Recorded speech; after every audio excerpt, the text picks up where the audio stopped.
Hello, welcome to Generally Speaking. Today is Monday, March 30th, 2026.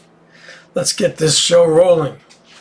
Alright, let's talk about detention centers. And the ages of the people range from, babies to the elderly. In this particular episode, I want to talk about teens, teen girls in particular. And more particular, pregnant teen girls. Why pregnant teen girls? Well, because whatever detention center they might find themselves in, when they get brought into the system, they will get shipped to Texas, because Texas has the most severe restrictions on abortions in the country, and they want to make sure that these teens give birth. They want to make sure that they give birth. Now, I want to point out that in at least one of these facilities, there is a wing separated for teen girls, pregnant or not, specifically just for teen girls. Why? One has to wonder. Maybe a clue would be in the name that they give this wing. It's called the Blue Butterfly Wing, which happened to be a symbol that was used by victims of the sexual assault, the Epstein victims. One of them in particular used the blue butterfly symbol as the symbol of the abused persons. And now they're calling this wing in the Texas Detention Center the Blue Butterfly Wing. What's going to happen with these girls, these young girls?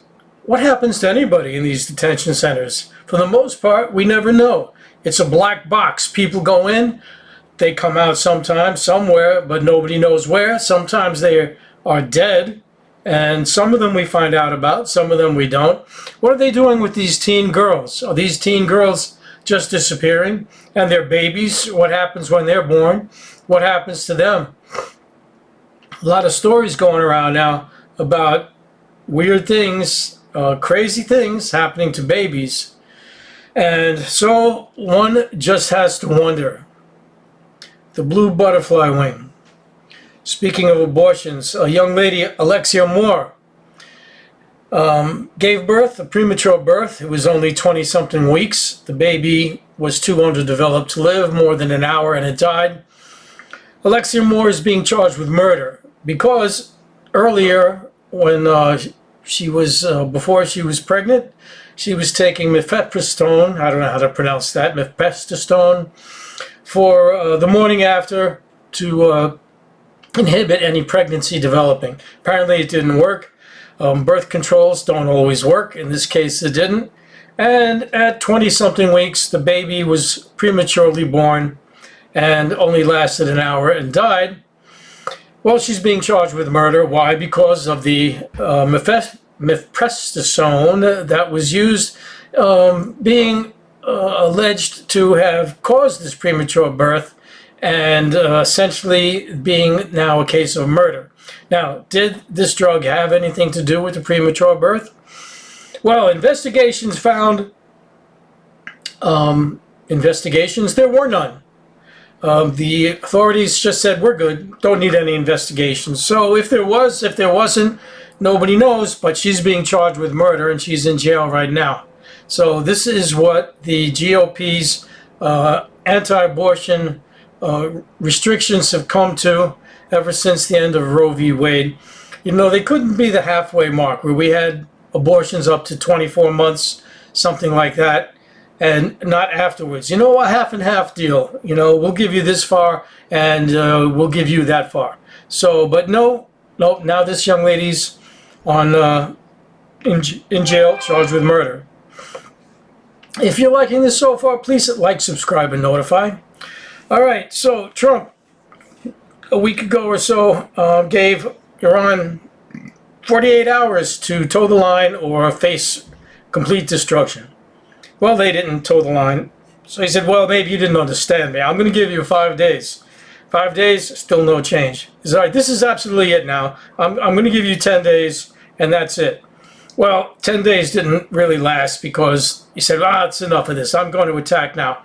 So U.S. and Israel attacked an Iran steel production facility and a nuclear power plant. Now, these are civilian, more or less, structures. They're not military things. And the idea in war is, if there are any ideas in war, is, you just attack each other's military. You don't go after the poor civilians that have nothing to do with this. But that's all by the wayside. They attacked a steel production plant and a nuclear power plant. And also they bombed Pakistan embassy complex. Why? I have no idea. I haven't heard anything about Pakistan joining the war on Iran's side. But why not? It's there. Let's bomb it. All right, well, Iran retaliated, destroying 6 U.S. amphibious landing crafts. Those are the ones that the Marines used to storm the beaches, though they sunk 3 of them and burned another 3. They also attacked Prince Sultan Air Base again in Saudi Arabia, destroying 3 refueling tankers. That makes 8 so far they've destroyed, along with an AWACS eye-in-the-sky command and control center aircraft that flies up there where the action is and directs all the jets and planes, go here, go there. And now that's gone. Also attacked was Kuwait International Airport. So much for getting any tourism through there, although I don't imagine any tourists are interested in going to the Gulf states at this time. And the Kuwait steel plant, tit for tat. And United Arab Emirates aluminum plant. So going after the infrastructures now. Trump advised and let everybody know that the USS Ford aircraft carrier, one of the biggest ones we have, was attacked. According to him, attacked from 17 different directions. Or was it?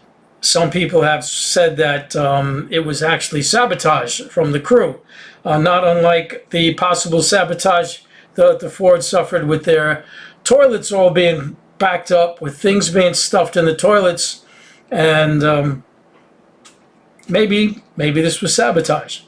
All right, Yemen, country of Yemen, has now officially declared entry into the war, starting with a missile barrage of southern Israel. And this opens up the possible threat in the Red Sea, where there is another strait, not unlike the Strait of Hormuz. This one's called the Strait of Bab al-Mandab. And so that's a possible choke point that might get choked in the near future. But for now, it's just Yemen attacking targets inside Israel. So now Israel has to deal with Hezbollah and Yemen and Iran. And they're still doing it. They're still standing with it. The Israel Chief of Staff has said that the IDF, Israeli Defense Force, is on the verge of collapse after 900 days of conflict. I don't know what verge of collapse means, running out of, guns, bullets, weapons, or the soldiers are so weary they're going to fall over and collapse. As it appears right now, they're waging a pretty strong offensive in southern Lebanon, so they don't really look like they're collapsing. Maybe there's something more we don't know here. Petrodollar is eroding. So petrodollar, what's that? That's buying and selling oil using dollars. This was something put in place around the time of Nixon, a deal made with the Saudis that they would only sell oil with dollars. So if you were China or Russia, you still had to come up with dollars from someplace to buy the oil. And this put America in a very unique position in the world as the sort of the world's currency, as it was. It could get away with a lot of things that other countries couldn't. It could print money endlessly and not have a care in the world, not like other countries have to deal with. But that arrangement had a time frame on it, and it ended not too long ago, and the Saudis have since been dealing with countries in their own currency, in China's currency, Russia's, India's. And so this has impacted the American dollar, but it's still the currency of the world. But it is also going down, especially with Trump's tariffs and the way the debt, the American debt, is going higher and higher. Treasury bills and U.S. bonds are constantly getting weaker and weaker on the market, and so the dollar is going down compared to a basket of foreign currencies. The dollar is getting weaker. It's going down. If you've listened to this so far, thank you very much. I hope you could like, subscribe, and notify. Here's a little story about the European Union, that they spent $750 million for weapons for Ukraine. And Trump decided, listen, we need these weapons for Israel instead. I'm sorry, we're sending these weapons to Israel. Oh, well, okay. I guess we just give us our $750 million back. No, we need the $750 million too. So this is the kind of stuff that Europe just has to eat. They just have to swallow it. It doesn't leave a good taste in their mouth. But they are so, kiss butts that, yeah, they'll cry and complain, but they still toe the line.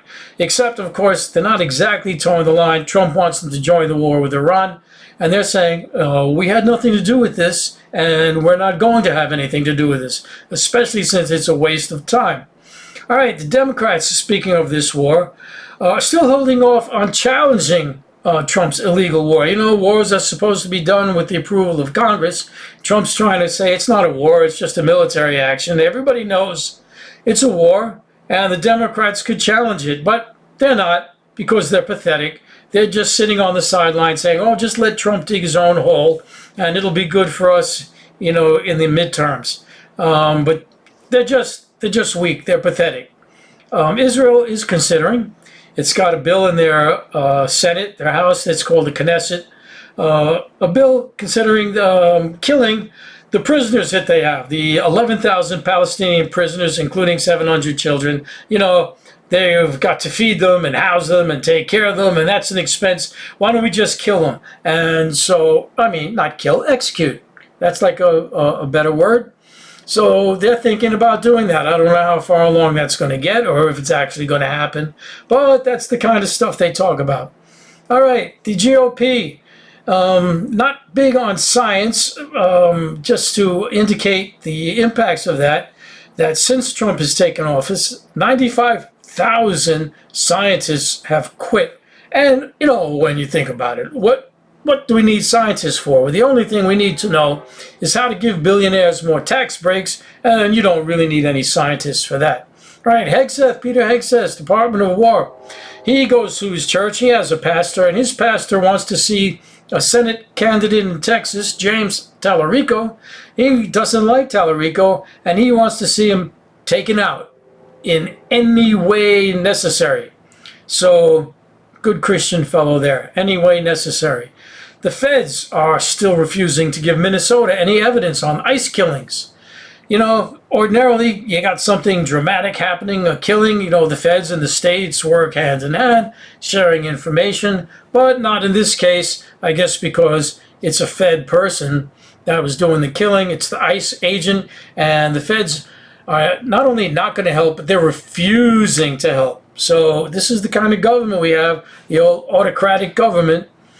All right, finally, just an oddball off story, a recent discovery about the human body. Recent, relative term, 2015.